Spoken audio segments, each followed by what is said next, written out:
otra página y el índice. Lo leemos rápidamente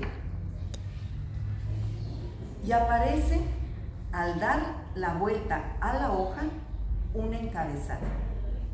Soy hija del amor, pero no soy de nadie. Y otra foto magnífica, hermosísima, de sus papás. Aquí la tengo.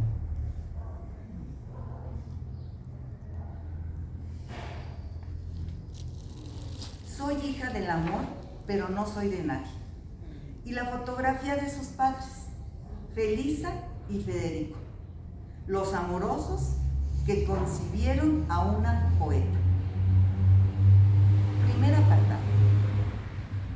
Digno de un tratado sobre agricultura tradicional y su tecnología, narrando de manera amorosa y poética los instrumentos de labranza y el quehacer de quien labra la tierra, su padre. Segundo apartado, las cosas y las aves. Entre comillas, ella escribe: ser mujer es tiempo perdurable en la idea. Hasta ahí. En este segundo apartado encontramos a su tía y sus primeras lecciones de feminismo, recomendaciones de libros, formación de criterios sobre lo femenino y lo masculino.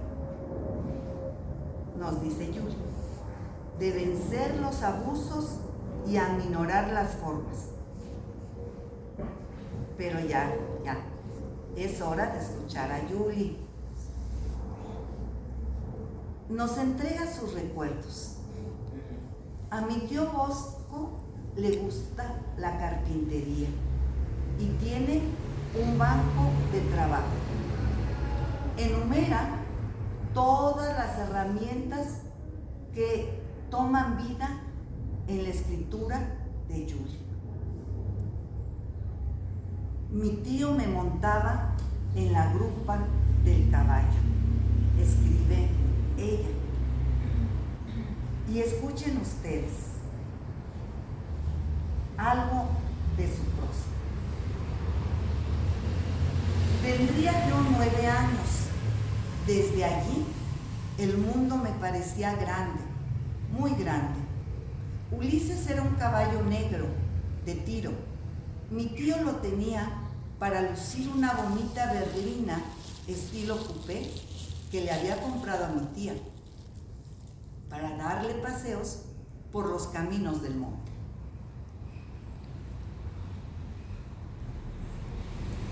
Después continúa. Mi tía me habla de grandes pájaros, de las águilas reales que deben habitar en esas montañas que se ven a lo lejos. Pero al alcance de nuestra vista están las perdices, los codornices, las palomas comunes y también las torcáceas y las bravías. Y mi tía y yo disfrutamos mucho viendo cruzar por el camino los conejos. También en este momento de mi pueblo, en este monte de mi pueblo, también en este monte de mi pueblo, hay lagartijas, pero lo que más me gusta son las golondrinas. Mi abuelita le puso una cinta verde en la pata a una que se cayó del nido. Y al año siguiente volvió con su cinta verde, ya descolorida. Era la misma golondrina. Tercer apartado. Sigue escribiendo sobre sus tíos y los hermosos recuerdos de sus travesuras y viajes de la infancia con su tío Flores y su tía José. Cada línea está llena de belleza, de ritmo, de alegría, de juegos.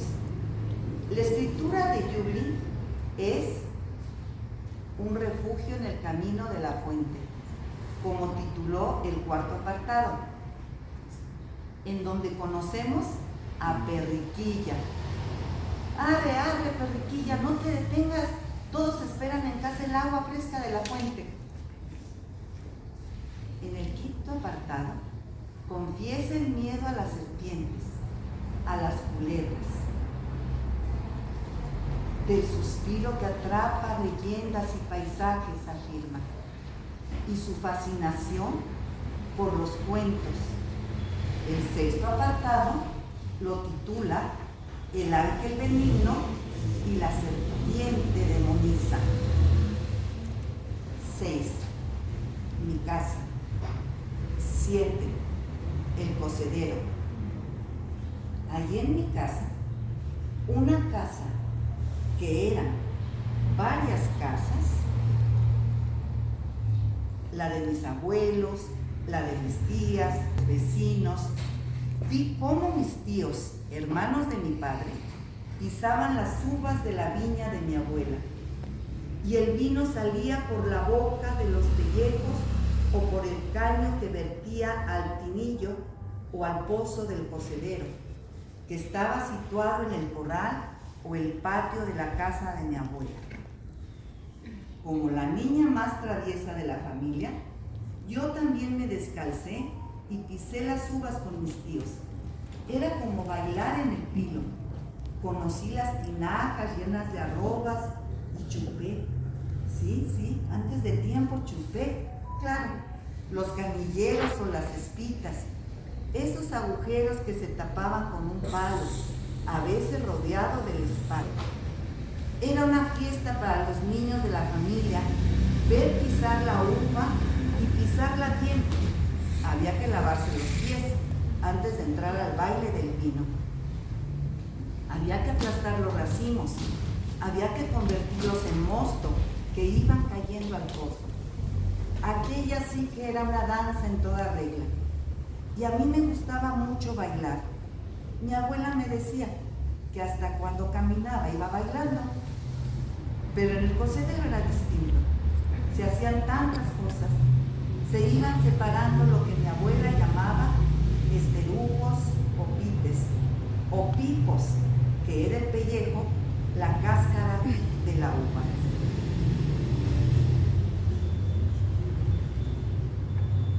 8. El reloj. Y va acercándose a los temas filosóficos de una niña ya poeta. Qué grandiosa es la infancia. El cielo es el cielo que no me deja poner mi mano en la boca del tiempo. Porque el cielo se rompe los dedos y me empuja con las nubes, los amaneceres y los ocasos, y tampoco el cielo puede romper sus campanadas.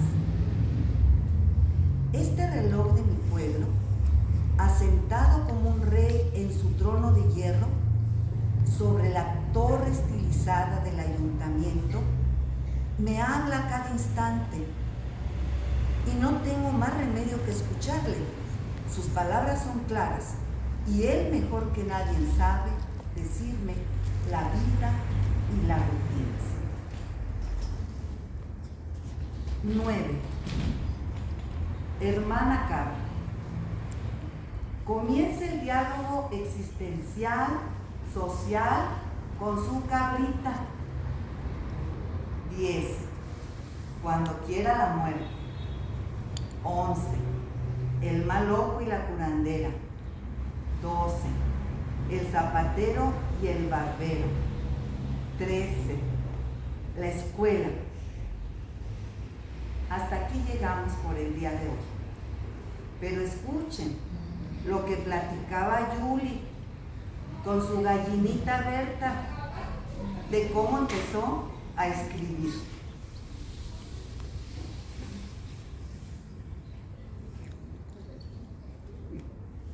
Empecé a escribir cuentos pequeños y cosas que me salían. como si alguien dentro de mí me las dictara. Lo que mejor me entraba eran las letras. Aprendí a leer sin prestar demasiada atención a nadie. Solo sé que lo sabía, que la lectura era como algo corrido, que fluía en el aire y las letras eran mágicas en el libro, en el periódico de mi abuela, en el ambiente. Yo sabía leer mucho antes de leer y la palabra era lo más importante. Así se lo comenté a Berta aquella tarde. Era como recoger en el badil del brasero de mi abuela lo que la gente no veía, la belleza de poder hablar, que era como un fuego oculto entre las cenizas. Y yo barría y recogía las letras para hacer con ellas todo un mundo mágico. Era como escarbar y sacar palabras de todo lo que tocaban sus patas, las patas de la gallina, luminosidades de letras que eran palabras, palabras que eran letras, y ponerlas juntas era el mejor de los juegos a los que podíamos jugar. Berta se movía con mucha gracia, como si llevara el baile dentro, el baile de las palabras, que seguramente ella aprendía conmigo. Y era como una danza, donde las dos escarbábamos con distintos ritmos y rabias. Y nacen las palabras del suspiro profundo. Y las dos jugábamos a escribir, ella con sus patas y yo con mis dedos, con pajas, presionando mi dedo en la tierra, dibujando en el polvo las letras. Cada día le llevaba una palabra a Berta, la que más me gustaba aquel día, y ella la pisaba y picaba dulcemente sus formas. Miraba de lado los cuerpecillos de las vocales y las consonantes, y cacareaba más y más fuerte para que la oyera todo el gallinero. Los pollitos venían corriendo y parecían admirar los vocabularios. Pues sí, queridos amigos y amigas, que hoy nos acompañan. Tenemos este libro hoy y otro sobre Chabelita que presentará Elena, su editora de Guanajuato. Y el próximo 26, su poesía reunida, tomo 2. Aquí podremos disfrutar, además de la generosidad de Yuli, que ha subido a su página web, titulada eltiempohabitado.blog, testimonios en donde la palabra y las imágenes guardan todo lo que significa tu poesía, Yuli. Un viaje maravilloso. Gracias.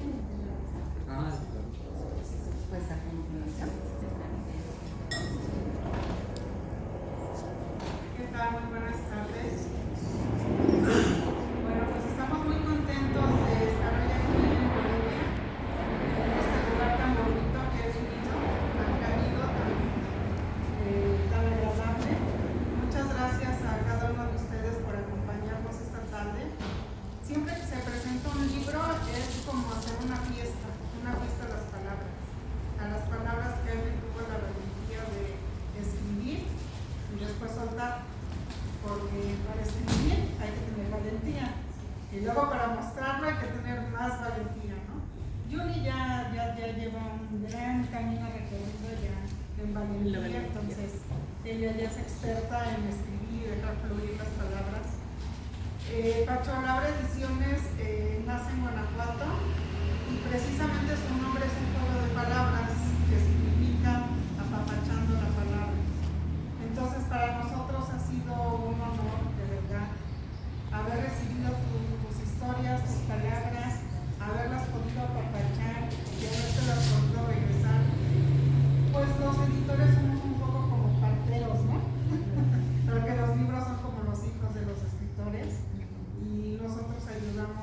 a que ya los vean nacidos, para que puedan dejarlos volar. Y uno nunca sabe, igual que con los hijos, hasta dónde nos va a llevar un libro publicado. Y afortunadamente pues este libro ha llevado a Julie a muchos lados. Y bueno, los dos libros, ¿no? La niña que fui, como nos dijo Laura, es un libro muy entrañable, muy tierno, que habla pues de una escritora niña, ¿no? Cómo se va nutriendo de palabras. Chabelita, en cambio, es un libro que es una narración oral basada en una entrevista, varias entrevistas supongo que Julie hizo a esta mujer que es Chabelita, que es la que viene aquí en la portada, que es una mujer que ella conoció en California. Precisamente ella me cuenta que vivía en la casa de una extranjera que tenía mucho dinero, y su trabajo el trabajo de Julie era sacar a pasear 2 horas al día a una perra que estaba entrenada para matar. Pero como es el poeta, que hasta en eso encontró poesía, porque ella dice que salía a pasear a la perra y se sentaba a escribir poesía porque iba observando todo.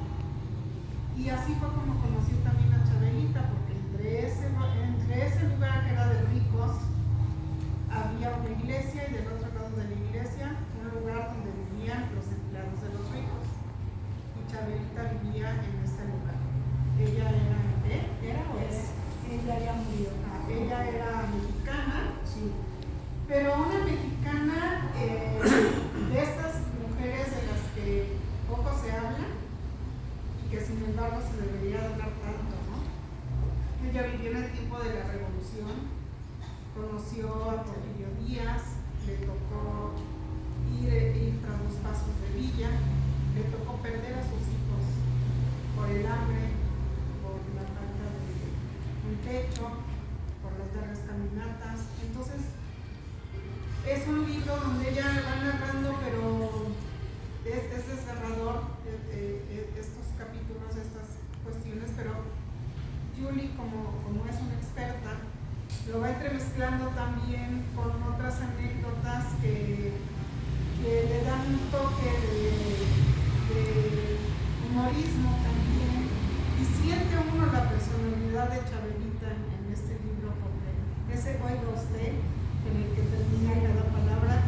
uno puede sentirla, uno se imagina que la está viendo. Ella tenía un altar inmenso en su casa, inmenso, porque si no nos agarramos de la fe, ¿de qué nos agarramos, no? Entonces ella tenía un altar inmenso que era su orgullo, que aquí está también la foto de su gran altar en el libro. Y pues es un libro que vale mucho la pena leer. Es otra historia diferente a la niña que fue. Es la historia de cómo una mujer se fue forjando a base de dolor. Por eso es tras los pasos de ángeles. Y aparte de que nos regresa un poco de nuestra historia y que podemos sentir, porque a veces decimos muy fácil la Revolución Mexicana, pero no nos ponemos a ver todas las guerras, ¿no?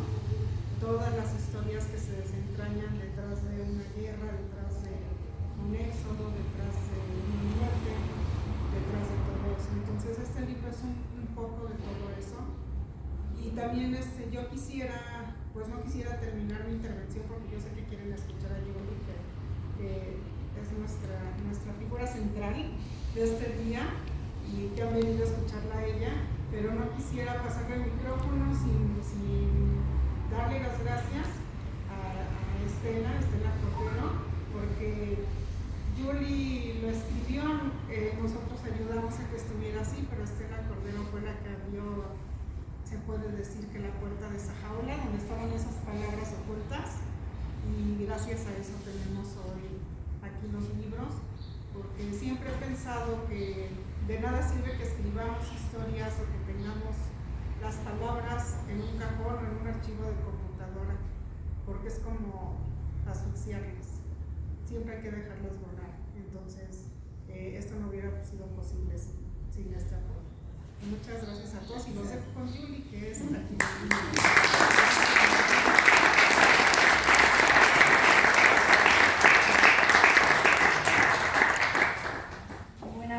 tardes a todos y muchísimas gracias por estar aquí presentes y haber venido pues, a compartir esta presentación de libros que para mí no es que sea un orgullo, es un agradecimiento a personas, amigos, personas que acabo de conocer como nuestra amiga Estelita, y que pasan por casa, y que yo, la gente que va a casa y es de México o es de Colombia, pues son como si fueran mi familia, ¿no? Yo me dice, ay, yo soy mexicana, no sé qué. Y entonces les voy a resumir un poco cómo fue el que estos libros salieran adelante. Nuestro amigo Gabriel Medrano, que es un profesor de la Universidad de Guanajuato, pues gracias a nuestra querida amiga que me invitó al Congreso del Corrido Mexicano, ¿recuerdas? Bueno, pues ahí en ese mismo congreso yo conocí a Gabriel. Los dos presentamos una ponencia y nos hicimos muy buenos amigos. Él iba a España a las conferencias y iba a casa. Me llevó gente de México y a una persona que era artesana y hacía juguetes. Después me dice, Julie, voy a ir con otra persona de México, ¿se puede quedar en tu casa? Digo, claro que sí. Y me llevó a Estelita y a su hermano. Entonces están en casa y me dice Estelita, ¿tienes algún libro que no hayas publicado para dejarme, para leerlo? Y como tengo ahí un montón de libros inéditos, pues salieron estos dos. Y se los di pues en original, o sea, como lo tenía en borrador casi. Y ella empezó, pensé que lo iba a leer ella para ella en esos momentos que estaba allí. Pero se los llevó y pasó el tiempo, volvió a casa y me trae los libros publicados. Entonces me quedé fascinada porque digo, pero si no los he leído, no los he corregido. Y ha sido una sorpresa, pues yo diría que a través de la amistad, a través del encuentro entre España y América, porque somos hermanos, porque hablamos el mismo idioma, porque nos entendemos. Aquí está también Silvia Guanosto, que era cuando yo venía a hacer reportajes, ella nos enseñó toda la zona de Uruapan, y gracias a esos contactos, gracias a que yo vine a Michoacán, pues amo México, porque sin aquellas experiencias de la Noche de Muertos, de Día de Muertos, que yo no conocía, porque para los españoles la muerte es un tabú, es una cosa que no aceptamos. Y yo tenía también mi miedo a la muerte. Aquí en este libro de la niña que fui, lo digo, mis compañeros iban a jugar al cementerio y yo me iba al otro extremo, a mirar al monte, porque yo no quería ir al cementerio. Entonces, todas esas experiencias son como vivencias que nos transforman la personalidad. El venir a México para mí ha sido, pues, no solamente aprender la historia, porque en España no nos la enseñan, sino aprender a amarnos, a querernos. Cuando yo fui a California, lo primero que yo agradecí al vivir en California fue conocer a los estudiantes mexicanos, porque había una comunicación, porque había una sintonía, porque ellos me hablaban de México y había cosas que yo no entendía. O sea, su humor, el humor mexicano, que a mí me dejaba pensando, ¿no? Pero luego entendí la personalidad, entendí ese contacto que tenemos en la historia y que muchas veces no conocemos hasta que no nos tratamos.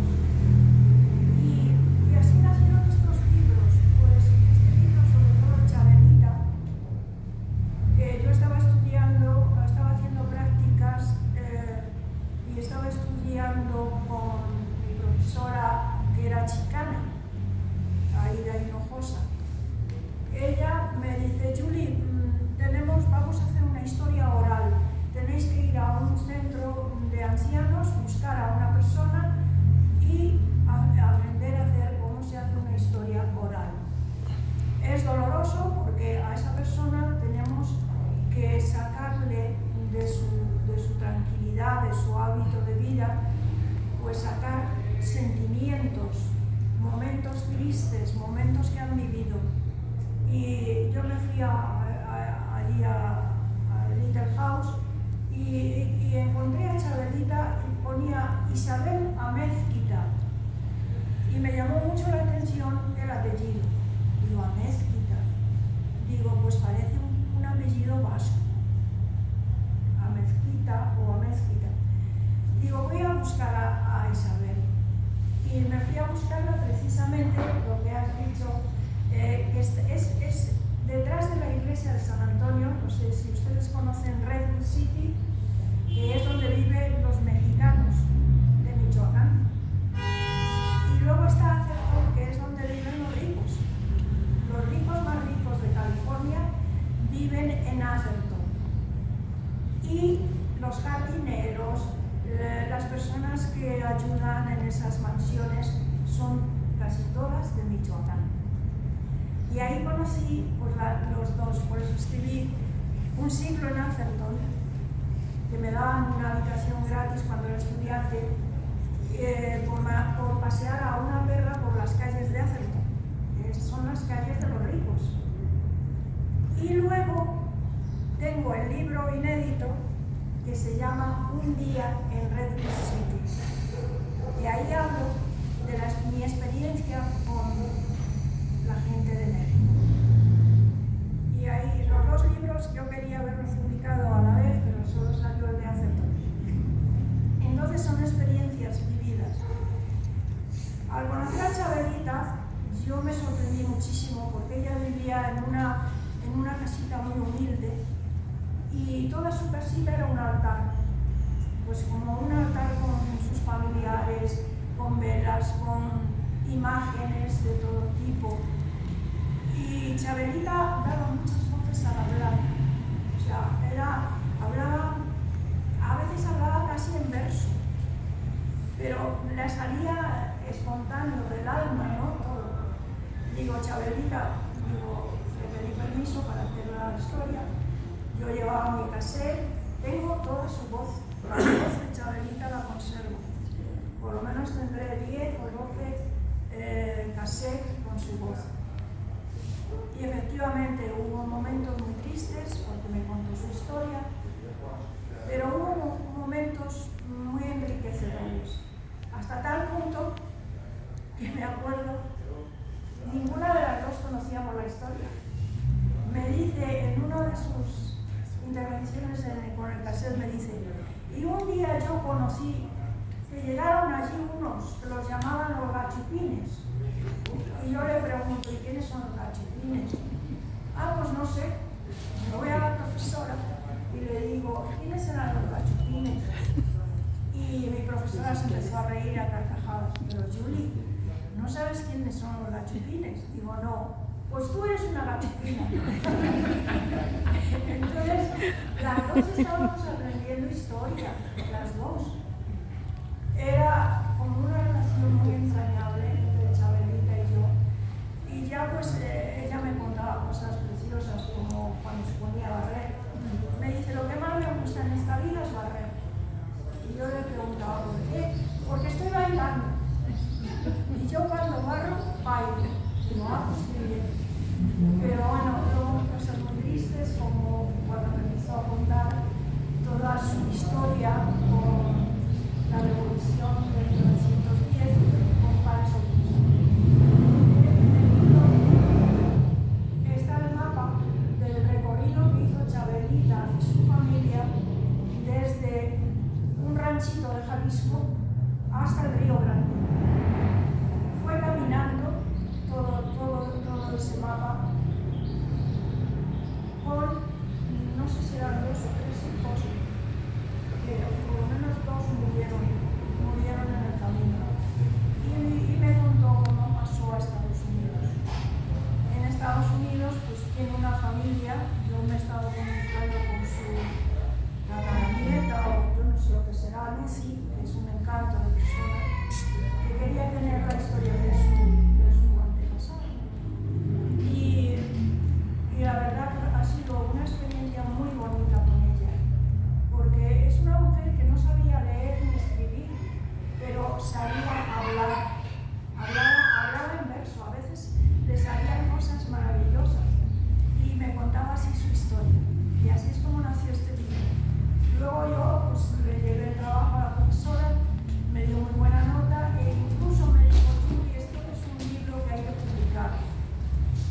algún sitio.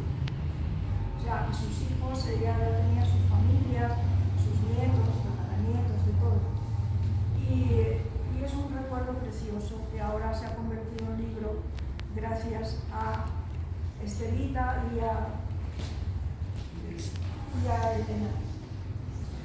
La niña que fui, pues lo ha dicho también muy bien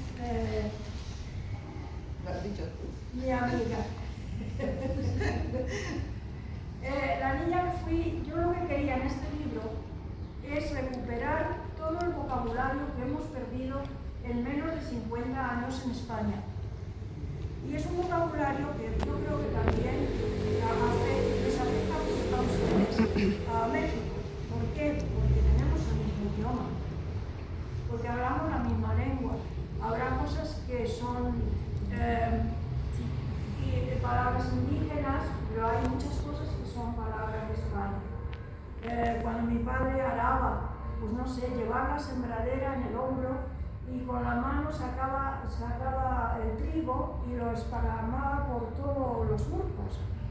Pues hay cosas que son comunes entre nosotros. Y bueno, lo que faltaba de este libro, y falta, es el glosario.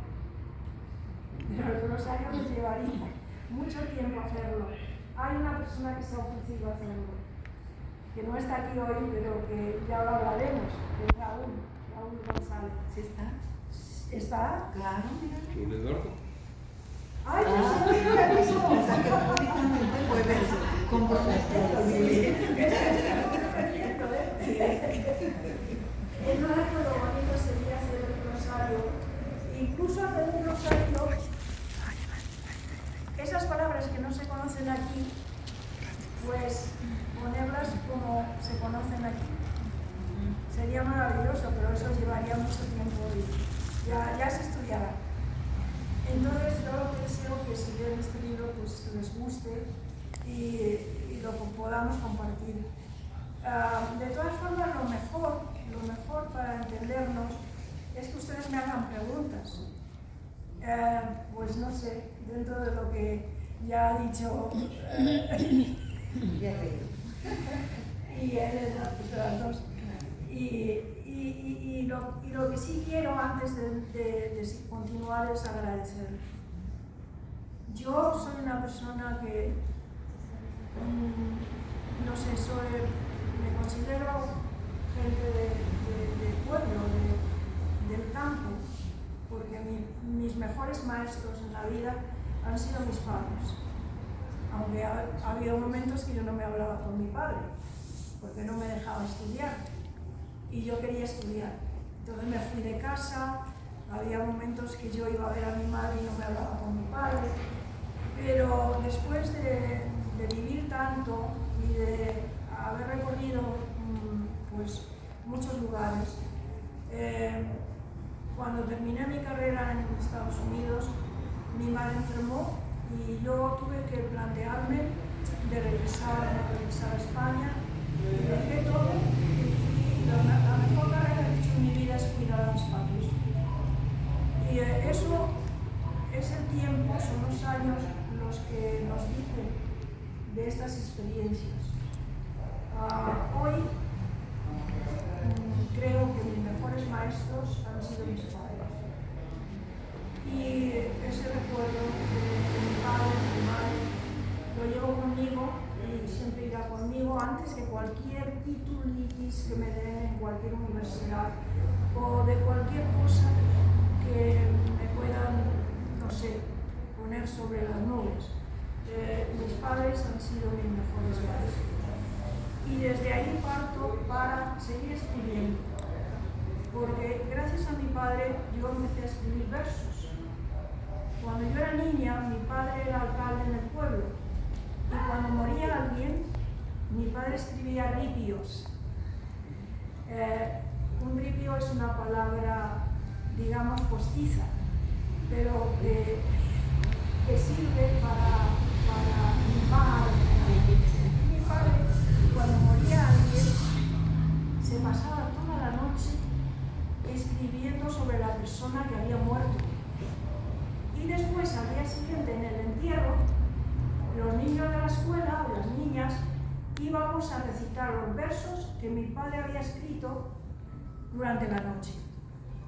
Entonces eso influyó bastante en mí, porque yo cuando me fui de Muernando al monasterio de Sopetrán, pues al encontrarme sola, sin luz, con una vela, empecé a escribir. Digo, si mi padre escribe versos, yo también. Y ahí empecé con mis ripios también. Además lo titulé Ripios de Juli, que guardo las revistas de Granada, donde empecé a publicar los primeros ripios. Y luego ya pues, más formalmente me metí en la poesía y en la creatividad, pero la raíz está en mi familia, en mis padres. Hoy me siento orgullosa de haber seguido esa intuición y esa creatividad, porque en realidad lo que he buscado siempre es la poesía en mi vida. Y la sigo buscando, porque todos somos poesía, todos nosotros. Es simplemente analizarnos, observar, sentir. Lo importante es sentir. Hoy vivimos en un mundo en el que todo va muy deprisa, todo está en una pequeña cajita. No, tenemos que aprender a mirarnos a los ojos, a sentir, a escucharnos. Y este viaje es para mí uno de los aprendizajes más fuertes y más vivos y más entrañables que estoy viviendo. No solamente por venir a México, he estado unos días en Colombia y me he dado cuenta de cosas que antes, porque a Colombia ya era la tercera vez que voy, y no había visto. Ahora que vengo a México y me encuentro con estos libros, con José, Laura, que me publican otro libro que yo no esperaba. ¿Y que de cuántos años? Por lo menos 20. Eso es para mí un milagro de lo que somos, de lo que debemos ser y de lo que es la amistad. Lo más importante en esta vida es la amistad, el sentimiento y el amor que podamos darnos unos a otros. Esa es mi experiencia como poeta y es la que quiero compartir con todos ustedes. Que agradezco muchísimo que hayan venido y que podamos conocernos, vernos, sentirnos y les doy las gracias. ¿Me pueden hacer preguntas? Después mejor.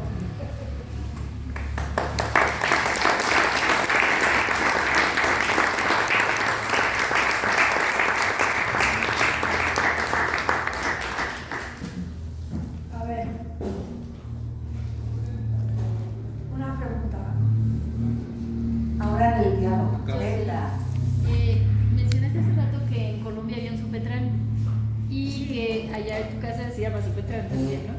Entonces quería saber qué te causó el encontrar otro Sopetrán y otro Sopetrán y así. Es una maravilla. Sopetrán, yo creo un milagro. El que yo esté aquí, que yo haya cumplido 81 años en Sopetrán, es un milagro de la vida. Colombia. Que yo haya venido a México ahora es otro milagro. Yo creo en los milagros.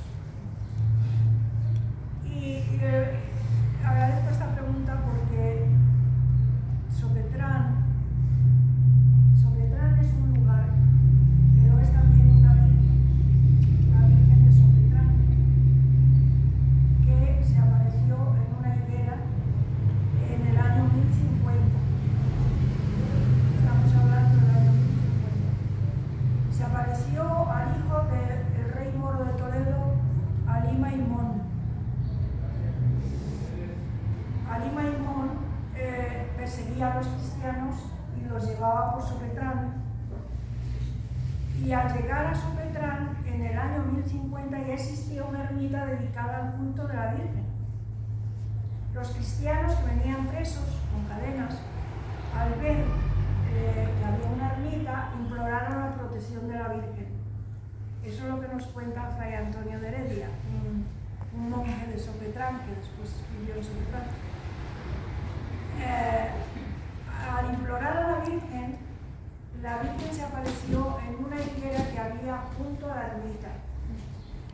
Entonces ocurrió el milagro, que los soldados de Ali Maimón huyeron despavoridos al ver la visión y los cristianos quedaron libres de sus cadenas. A Ali Maimón le pasó como a San Pablo en el camino de Damasco, que se quedó ciego al de la visión. Al quedarse ciego, pidió a los cristianos que le orientaran qué le había pasado. Y los cristianos pues le hablaron de la Virgen. Él entonces imploró a la Virgen que le devolviera la vista. Y se volvió a aparecer la Virgen, le devolvió la vista y le bautizó en las aguas que había allí junto a la ermita, que todavía existe, donde se bañan los niños herniados y se curan, incluso en nuestros días. Y la Virgen le bautizó con el nombre de Petrán, Pedro. ¿Qué pasó después? Que Petrán huyó porque el padre lo perseguía. Al convertirse al cristianismo, el padre persiguió al hijo. Y él se fue a refugiar a un pueblecito de Extremadura que se llama Almoharín. Ahí se refugió en una sinagoga y después, en las visiones de los papas, existe la visión del Papa, me parece que es Inocencio X o Inocencio IX. En esa visión el Papa vio la aparición de la Virgen en Sopetrán. Eso está en el Vaticano, que si nos dejaran entrar, ahí está toda la historia de Sopetrán, en los archivos del Vaticano. Entonces el Papa invitó a Ali Maimón, ya convertido, que fuera a Roma, y en Roma vivió 10 años. Cuando murió este Papa, él regresó a Sopetrán y vivió como un ermitaño, y allí murió. Y allí está enterrado junto a la higuera donde se apareció la Virgen. Es una historia muy larga, pero te la voy a resumir. ¿Qué pasó? ¿Por qué yo me interesé por Colombia? Pues esto fue cuando yo tenía 14 años, que ya vivía en Sopetrán. Yo buscaba por todas partes Sopetrán, miraba enciclopedias en todas partes. Y en una enciclopedia espasa leí Sopetrán, municipio de Colombia. Un municipio bastante grande, es donde más frutas hay en Colombia, se crían mucha fruta. Y siempre estaba buscando yo a gente de Sopetrán, pero nunca encontraba a nadie. Hasta que, ya viviendo yo en Madrid, cuando estaba estudiando, pues me dice, iba a ver a mi madre los sábados, y me dice mi madre, hija, tienes que ir a ver al tío Antonio, que está en el hospital. El tío Antonio era el hermano de mi madre, porque yo no puedo ir. Y yo, al regresar a Madrid, pasé por el hospital, voy a ver a mi tío Antonio, que estaba enfermo, y junto a él había un amigo de mi padre y su hijo. Yo me senté con mi tío, el señor que estaba al lado tenía allí a su hijo, y su hijo me pregunta, ¿de dónde eres? Y a mí me salió espontáneo, yo soy de Sopetrán. Y entonces el hijo me dice, yo vivo a 12 kilómetros de Sopetrán. Y le digo, pues entonces somos vecinos. No, yo vivo en Sopetrán de Colombia. No me diga que no es un milagro. Y yo le digo, Sopetrán de Colombia, mira. Empezamos a hablar y dice, yo soy misionero idente. Los misioneros identes son los misioneros de Nueva York que son de Fernando Riero, de la comunidad de Fernando Riero. Son misioneros que van vestidos de paisanos. Y él estaba a 12 kilómetros de Sopetrán de Colombia. Y me dice, pues yo creo que, dice, ¿tú sabes la historia de la Virgen? Digo, sí. Y en el hospital se la conté al padre Domingo García. Se la cuento y dice, yo creo que en Colombia no lo conocí. ¿Cómo no van a conocer la historia de la Virgen? Si tienen allí a la Virgen de Sopetrán.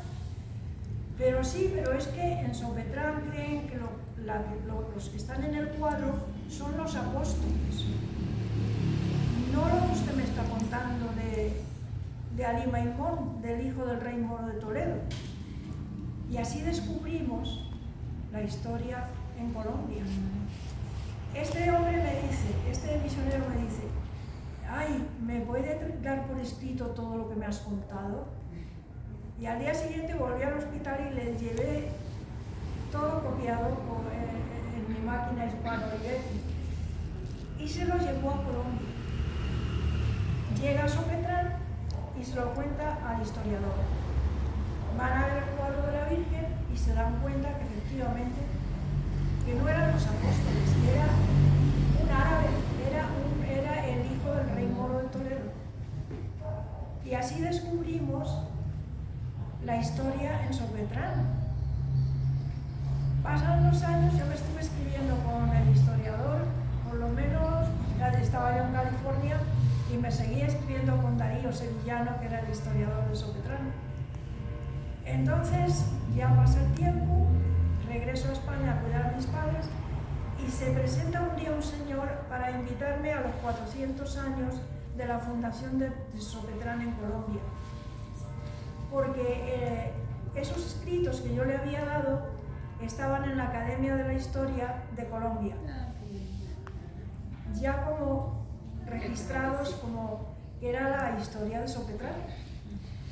Eso fue un milagro, que fuera en el hospital por hacer una visita a mi tío. Entonces, de ahí, partiendo de ahí, todos son milagros. Porque es que yo lo pienso muchas veces y digo, ¿cómo es posible? Me invitan a los 400 años, me hacen hija adoptiva de Sopetrán. Hay plenos en el ayuntamiento. Los niños hacen cola para venir a darme un beso. Y me dicen, ay, pero si hablas igual que yo. Digo, claro. Me abrazaban. Entonces fue una relación entre pues no sé, entre Sopetrán, la gente, los jóvenes. Todo fue maravilloso en ese viaje. Es la tercera vez que voy a Sopetrán. Y esta vez es que digo, fíjate, mi cumpleaños, digo, tengo que ir lo primero a ver a la Virgen, ¿no? La llaman la Virgen Morena y es la imagen más representativa de Sopetrán porque tiene una especie de tocado árabe. Y es que Sopetrán es la Virgen mozárabe de España. Sofi me trajo una de ellas. ¿Perdón? Sofi me trajo una virgencita de Sopetrán. ¿Ah, sí? Sí, me trajo una. Sí, yo pienso que es de los cuadros más representativos porque Sopetrán existe en Jarandilla de la Vera, en Almoharín, en Murcia, y todas con sus milagros de la Virgen, ¿no? En Madrid, en la Virgen del Puerto, también está la Virgen de Sopetrán. O sea, está por toda España con milagros, con mucha historia. La Virgen de Sopetrán estuvo más de 50 años discutida con la Virgen del Pilar para ser una u otra patronas de España. Quedó la Virgen del Pilar, pero las dos significan lo mismo, piedra. Es la piedra. Y Sopetrán significa debajo de la piedra. Debajo de la piedra, Sopetrán. También significa Sabatrán, que es todavía más antiguo que Sopetrán. Sabatrán era el castillo donde vivía Saquia, un caudillo bereber del siglo VIII. En España hemos tenido 800 años de árabes, o sea, somos todos árabes. Pero Sabatrán, incluso hay escritos de la reina de Saba. La reina de Saba también se supone que estuvo en España. Pero bueno, eso ya son cosas. Ahí vivió Saquia. Saquia era un caudillo bereber del siglo VIII y era el mayor enemigo de Abderramán I. este hombre siempre lo derrotaba, o sea, en las batallas. ¿Por qué? La cueva que conocéis en casa, la cueva que tengo allí en casa, atraviesa toda una montaña. Y este hombre metía sus tropas en la montaña, las metía por aquí y salía por el otro lado. Entonces siempre vencía con sus tropas. Y entonces Abderramán I no sabía qué hacer para eliminar a Sakia. Y tuvo que mandar a 2 de su confianza que le intimidaran y se hicieran amigos de Sakia para que le cortaran la cabeza y se la llevaran en una bandeja. Y lo hicieron. Ahí acabó Sakia. Pero tienen muchas historias. Sopetrán, Sabatrán. Están los principios de las historias de España, sobre todo árabes. Por eso la Virgen Mostara de España. Y ahora pues la relación que tenemos con Colombia, pues es una relación que, como yo digo, la Virgen ha querido que sea así. Y hemos hermanado a todos los lugares de Sopetrán de España con Sopetrán de Colombia. Pero en Colombia hay más devoción que en España. ¿Verdad? Sí. Lamentablemente es así, porque yo personalmente, a mí en el ayuntamiento de Sopetrán me dieron todas las documentaciones, las registré, las llevé a los alcaldes, me preocupé por todo y ningún alcalde de España ha respondido. La dejadez andante. Entonces, en Colombia es todo lo contrario. Yo voy a Sopetrán y es como si me pusieran en un estandarte. Y yo digo, no, pero si lo importante, ahora el pueblo de Torre del Burgo, que también se venera a la Virgen allí, tú lo conoces, Silvia, y tú también, Laura, pues afortunadamente tuve en casa a un profesor de escultura que se le ocurrió hacer una virgencita y regalarla a Torre del Burgo. Y menos mal que este profesor se conquistó a todo el pueblo. Y ahora hay una relación entre los artistas de Sopetrán y Torre del Burgo. Y hay 3 artistas solo, Torre del Burgo. Pero se ha hecho una exposición, se están haciendo cosas y parece que la relación se va aumentando. Poquito a poco se consiguen las cosas. Y bueno, pues no sé, me hagan más preguntas y ya. No les quiero cansar.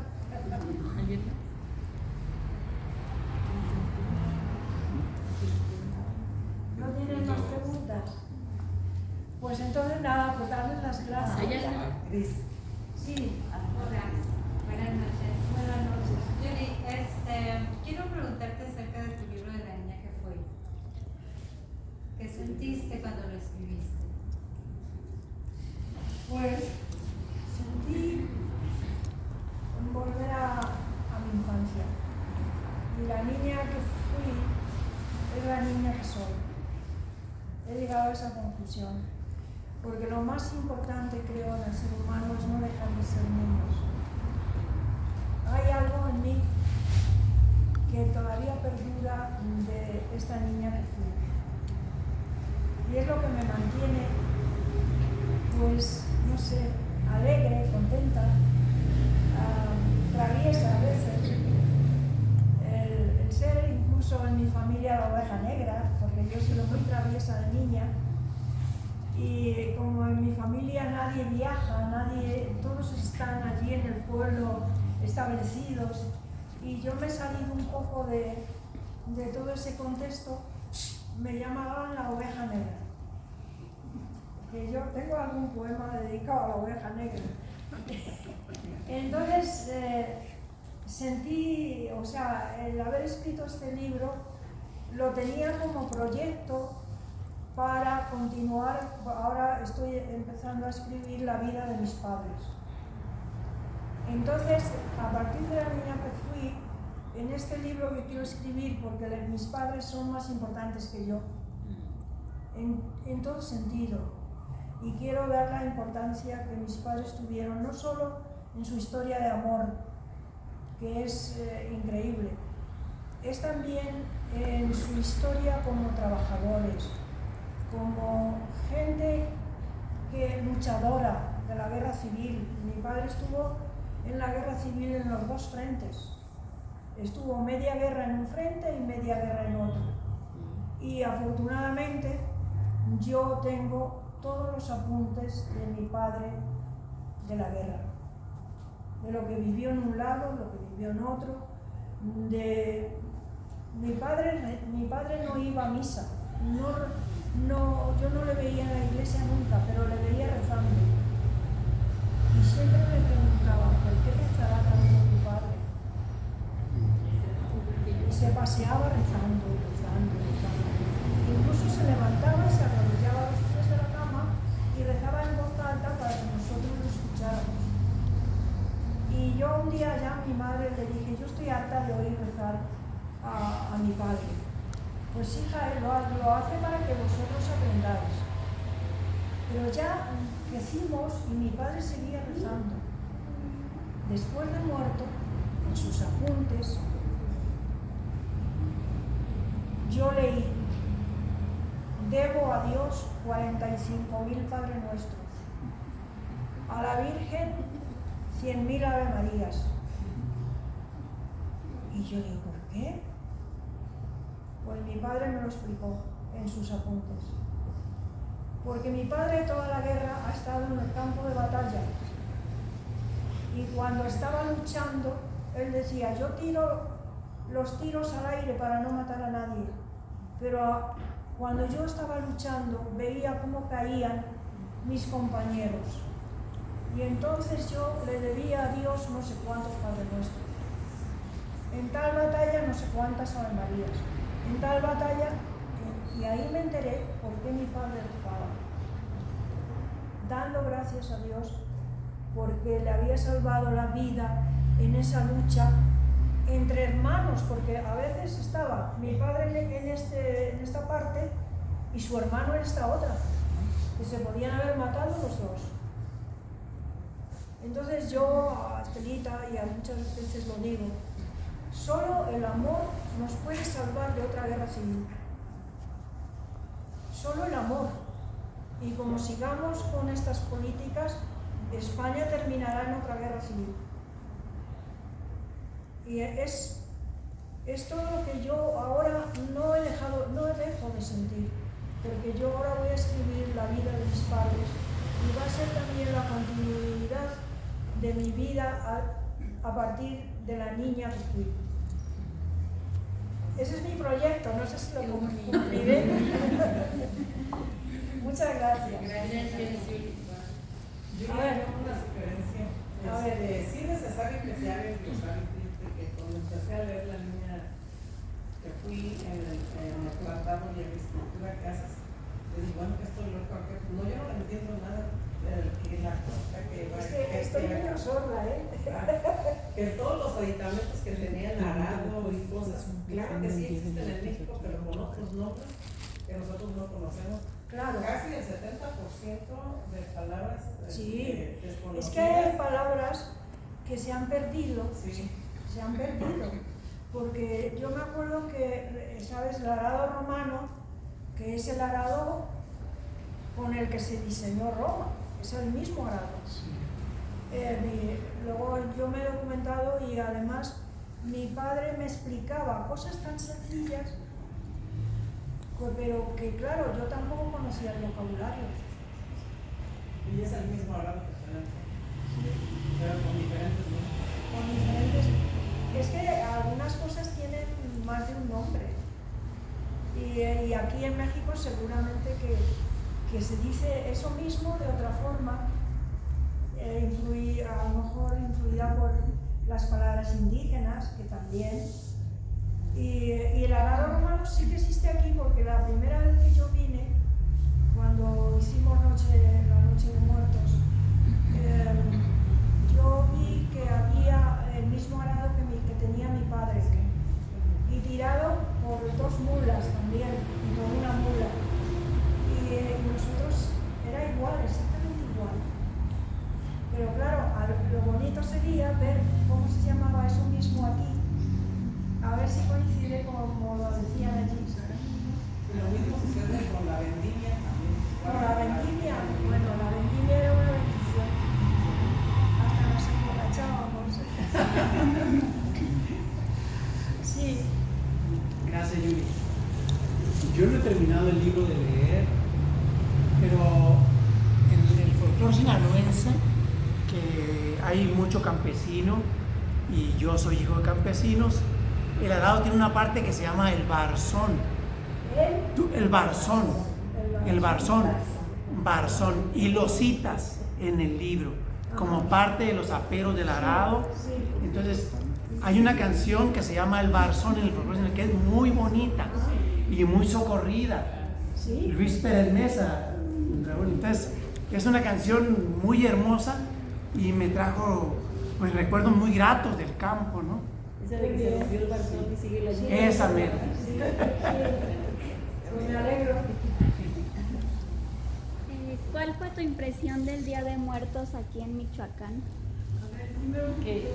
¿Cuál fue la impresión del Día de Muertos aquí en Michoacán la primera vez que viniste a eso? Del Día de Muertos. La primera vez que llegaste Y viste el Día de Muertos. en un Día de Muertos. Ay, esa es una muy buena pregunta.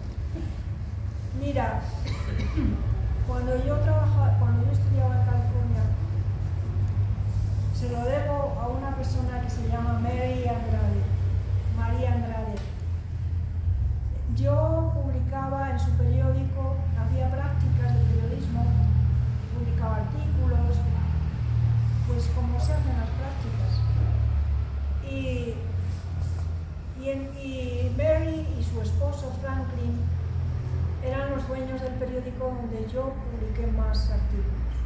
Me acuerdo que publiqué también una entrevista a César Chávez, que era el líder de los campesinos en California. Y le hice una entrevista de por lo menos 3 páginas enteras. Y ahí empecé yo a escribir en ese periódico de la Oferta Review en California. Entonces un día María Andrade me dice: Julie, vas a ir a México y vamos a ir a hacer un reportaje sobre el Día de Muertos. Y yo digo, yo no tengo un duro, yo nunca tengo dinero. Yo el dinero, mi padre me decía que tenía agujeros en las manos y se me iba por todas partes. Entonces dice, no, nosotros te vamos a pagar el viaje y tú no tienes más que escribir, hacer entrevistas, enterarte cómo es el Día de Muertos. Y yo me parecía un mundo, ¿no? Porque mi ilusión siempre ha sido conocer México. Y al final, pues, dice, no, te lo va a pagar la Oficina de Turismo de México, la mitad te lo va a pagar la Oficina de Turismo de México si publicas reportajes que hablen de México. Y la otra mitad te la vamos a pagar el periódico. Entonces yo pues me apunté. ¿Y cuál fue mi primer destino en México? Michoacán. Aquí es donde yo vine por primera vez.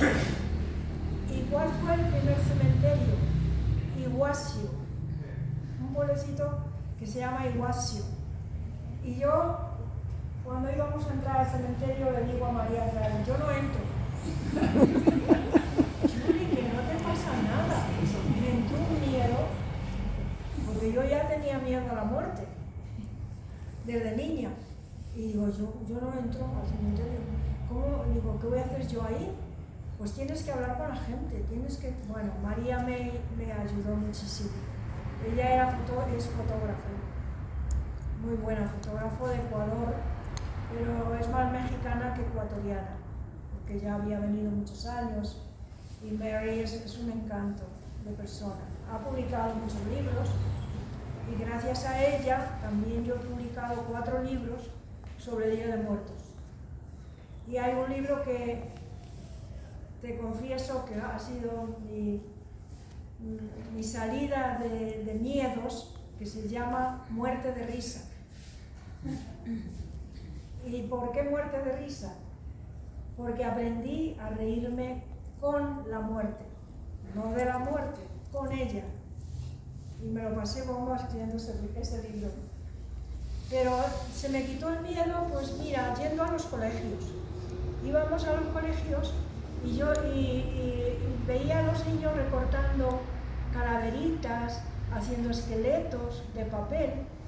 Y yo digo, fíjate, los niños cómo disfrutan. Y ahí, ese contacto con la gente fue lo que a mí me quitó el miedo a la muerte. Y quiero agradecer, aunque no esté aquí Carla, que fue también una persona que me ayudó mucho a publicar estos libros, estos 4 libros de calacas, calaveritas y Día de Muertos.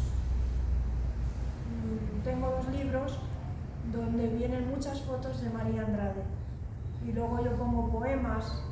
Pues hemos ilustrado juntas y hemos hecho juntas ese camino del Día de Muertos. Y tengo muchas anécdotas que te podría contar toda la noche.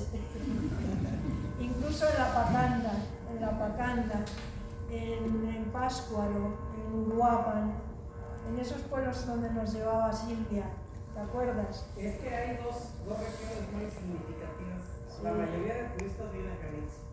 Y no hay otro lugar más que Jalisco. O sea, toda la mensaje que has hecho, que también festejar Día de Muertos. Sí. Y tú no tienes los libros, a ver si es que yo hago las cosas y luego tengo que darte los libros también, a ver si los consigo. Y bueno, pues lo bonito es trabajar y aprender, porque mira, mi lema en la revista que hice es aprender de los que saben más y enseñar a los que saben menos. Si practicáramos eso, todos aprenderíamos de todos, porque lo que tú sabes no lo sé yo, y lo que yo sé no lo sabes tú. Lo que tenemos que hacer es comunicarnos lo que hemos aprendido, lo que queremos hacer, los proyectos que tenemos. Yo creo que esa es la base del futuro, porque como no hagamos eso, estamos perdidos. No quiero ser pesimista. Y bueno, quiero sobre todo dar las gracias. ¿Sí? Me surge una pregunta, Yuri. Sí. A la Yuri adulta. Con respecto a la Yuri joven, sobre el antagonismo que manejaba su señor padre con respecto al estudio de ella. ¿Qué le dejó en su espiritualidad, en su coraje, en su carácter, para salir adelante y decir, esto es lo que me gusta, como mujer lo voy a lograr, sea con el apoyo sin ello? La pregunta surge en cuanto a qué mensaje daría a la juventud femenina sin caer en el antagonismo ya violento entre generaciones para poder salir adelante como mujer. Pues yo salí adelante, yo puedo hablar de mi experiencia. Yo quería estudiar, yo no quería quedarme en el pueblo. Mi padre era un hombre luchador, era un poco machista en el sentido de su educación. Era una familia muy pobre, tuvieron que pasar muchas calamidades y luego más tarde comprendí a mi padre. Pero en ese momento yo le debo lo que hice a mi profesora de Torre del Burgo, que era una profesora de Madrid, que me impulsó cuando yo tenía 12, 13 años. Julie, tienes que estudiar. Ella me animó mucho para que estudiara. Y yo veía que era imposible porque mi padre quería que yo me casara y tuviera hijos y viviera en el pueblo. Me buscaba novios para que yo me casara. No sé, o sea, era muy difícil salir en esa época de Franco, porque era una época muy difícil, salir una mujer adelante sola. ¿Qué pasó? Pues que gracias a la señorita Matilde, que era mi profesora, un día me dice, Julie, he consigo una beca para ti en Madrid para que termines el bachillerato. Y yo me lo tuve que pensar y se lo dije a mis padres. Yo me voy a ir a estudiar a Madrid porque tengo una beca. Y mi padre me dijo, si te vas no cuentes conmigo para nada. Y si no te vas te compro un coche. Te compro gallinas. Y te vas a vender los huevos a Guadalajara. Pero mi padre también era muy inteligente. Él sabía que a mí me gustaba mucho conducir. Y me gustaban las motos y me gustaban cosas muy raras. Y entonces me ofreció lo que él le parecía que yo iba a decir que me quedaba. Y entonces lo pensé en una noche, en Sopetrán, a la luz de la vela, que yo no teníamos luz. Y digo, no, yo me voy a Madrid. Pero claro, yo no tenía nada. Tenía la beca, me daban de comer y estudios. ¿Y dónde me iba a quedar en Madrid? Entonces, esa historia la contaré. Yo viví en una corrala, lo que llaman las corralas de Madrid, y viví con un matrimonio que eran viejitos y yo les pagaba haciendo sobres a máquina. Aprendí enseguida a escribir a máquina. Y haciendo sobres la empresa me daba muy poquito dinero, no sé si no llegaba a las 5.000 pesetas. Pero ahí aprendí mucho con los viejitos. No había ni siquiera váter para hacer tus necesidades en la corralita esa. Había que bajar tres pisos. Y allí aprendí muchísimo. Son tiempos muy duros aquellos. Luego, pues ya me saqué mi bachillerato y me presenté a unas oposiciones a la Telefónica para auxiliar administrativo. Y lo aprobé, gracias a Dios. Lo aprobé y ya me subieron un poquito el sueldo. Me cambié a una chabola. ¿Sabes lo que es una chabola? Una chabola es una casita parecida a la de Chabelita, muy pobre, que estaba a las afueras de Madrid. En esa chabola, si con la señora Lucía, el señor Andrés no tenía valer, allí no tenía nada. Ya lo contaré, pero para hacer las necesidades las hacía en un periódico, las envolvía y las metía en la papelera. Eso en Madrid en la época de Franco. Y no me importa decirlo, lo pasé muy mal. Pero ya tenía mi trabajo. Y eso era, esa chabola no tenía de nada, pero tenía teléfono. Trabajaba en la Telefónica. Y ahí he pasado muchas calamidades en Madrid. Y cuando mejor estaba en Madrid, que ya tenía mi trabajo, mi padre me dice, bueno, si me das la renta, te compro un apartamento. Como mi padre vio que yo no había perdido el tiempo, porque mi padre era muy inteligente, pero me tienes que pagar la renta de tu sueldo que ganas. Y así fue, en la calle México. A mí México se fue así. En la calle México, que está en el barrio, de la Guindalera, que llaman en Madrid. Ahí en la calle México mi padre me compró un apartamento chiquitito de una habitación, pero ya tenía mi apartamento. Lo pasé muy mal. Pero todas esas calamidades te ayudan y te dan fortaleza para afrontar los problemas. Porque todos tenemos problemas. ¿Qué ser humano no tiene un problema?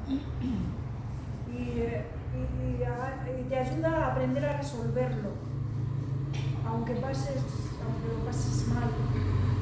Yo con la señora Lucía y el señor Andrés conocí los chinches. Yo no sabía lo que eran los chinches.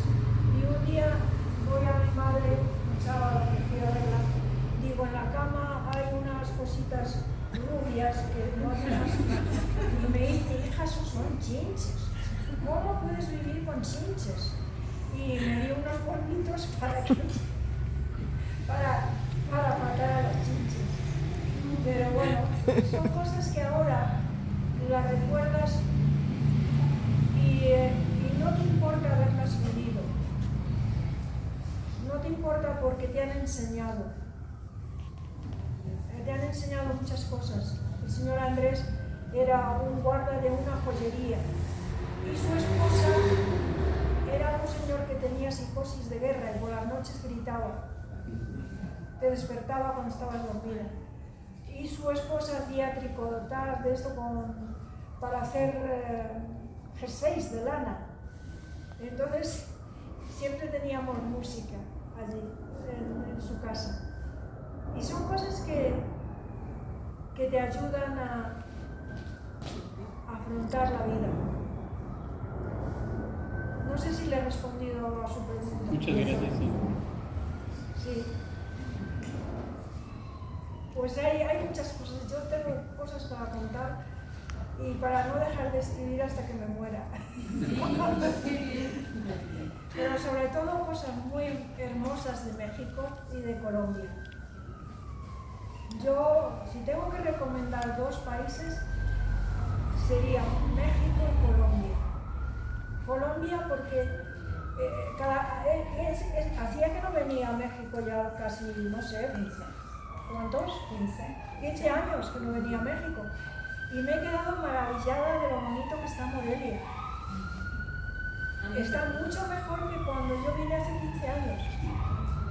Digo, si no ves un coche viejo, no ves, todos son nuevos. No ves, no sé, antes venía, mira, María Andrade, la dueña del periódico, traía bolsas así de caramelos para repartir a los niños. Ahora no hay niños que te pidan un caramelo. En México me ha mejorado muchísimo. Yo me quedo admirada de la limpieza que tienen las calles. No sé, todo. Estoy impresionada con México y también con Colombia. Nos van a entregar el premio a la ciudad más limpia de México, Aquí. en Morelia, y nos lo entregan en Madrid, el premio. No me extraña, yo colaboro. Doy voto de que así es. Bueno, sí, pues no, he encontrado Morelia muy acogedora. Pues qué gusto escucharte, Julie, escuchar todo esto que nos has platicado. La pregunta que te hacían es qué puedes decir con tu experiencia y tu vivencia a los jóvenes o a las, mujeres. Les pediría que lucharan por lo que les gusta. Yo luché por lo que a mí me gustaba, que era escribir, que era publicar. Ser periodista. Ahora agradezco no haber sido periodista, porque a lo mejor hasta me habían metido a la cárcel. Porque no sé, o sea, yo terminé el periodismo y lo dejé por cuidar a mis padres, bueno, lo volví a hacer, pero no he dejado de escribir nunca. En el periódico de Guadalajara escribí 25 años. La primera entrevista que hice me la inventé. ¿Aquí? O sea, se llamaba Entrevista a una joven de pueblo. Entonces yo entrevistaba a mi tía Tomasa, la hermana de mi padre, pero mi tía Tomasa nunca me respondió nada. Y la llevé al director del periódico. Y me dice el director, yo era muy joven, tendría yo 15, 16 años, yo qué sé. Y me dice, le digo, traigo una entrevista para que la publique. ¿Y quién la ha escrito? Digo, yo. Y se quedó mirándome así. Y dice, bueno, dámela, si la ves publicada vuelves, pero si no, no vuelves.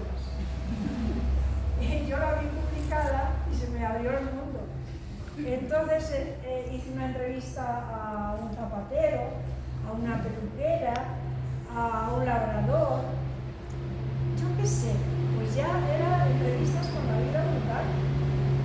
Que no nos preocupamos de la vida normal de cada día.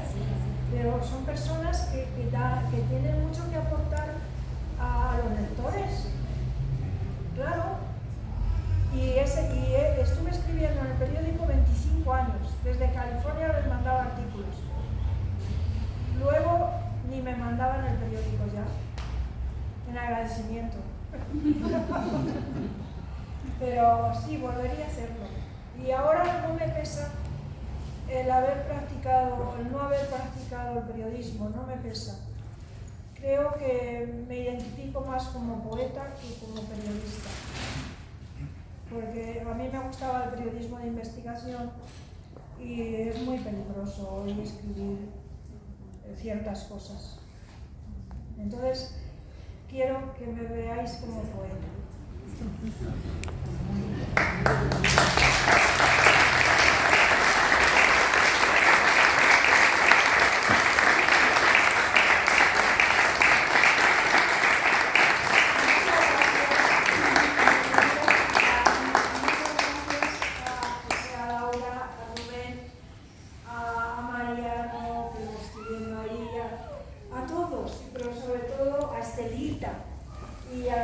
Y a Elena, porque habéis hecho posible, y a Silvia, y a cada uno de ustedes, porque todos tenemos que ver con todos. O sea, está a Raúl, mira Raúl, el mejor poeta que he conocido de décimas. Qué maravilla de libros tienes, Raúl, felicidades. Y no sé, a todos ustedes, sus caras son mi familia, mis amigos. Muchas gracias. Gracias.